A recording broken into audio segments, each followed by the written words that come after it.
គ្រប់សូមជម្រាបសួរក៏ដូចជាសួស្តីពុកម៉ែបងប្អូនទាំងអស់គ្នាដែលតែងតែនិយមចូលចិត្តតាមដាននៅតម្រុយឆ្នោតយួនទាំងអស់គ្នា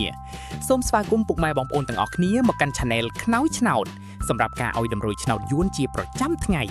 ចឹងក៏សូមចិត្តពុកម៉ែបងប្អូនទាំងអស់គ្នាសូមជួយចុច Like និងចុចសញ្ញាជាវ Subscribe ម្នាក់មួយផងដើម្បីមានភាពងាយស្រួលក្នុងការតាមដានតម្រុយឆ្នោតយួនប្រចាំថ្ងៃ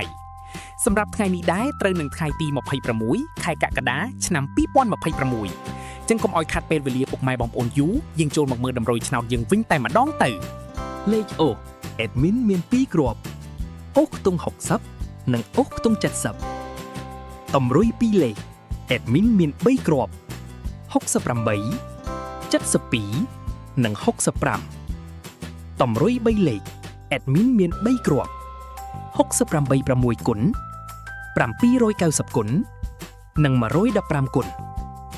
ចឹងពុកម៉ែបងប្អូនអាចយកលេខរបស់ admin យកទៅផ្សងសំណាងបានសូមឲ្យហេងទាំងអស់គ្នាណាពុកម៉ែបងប្អូនចឹងជាចុងក្រោយ admin ក៏សូមអរគុណពុកម៉ែបងប្អូនទាំងអស់គ្នាដែលបានចំណាយពេលវេលាដ៏មានតម្លៃចូលរួមទស្សនាសូមជូនពរសុខភាពល្អនិងសំណាងល្អទាំងអស់គ្នាចឹង admin ក៏សូមជម្រាបលាជួបគ្នានៅវីដេអូថ្ងៃស្អែកបន្តទៀតសូមអរគុណ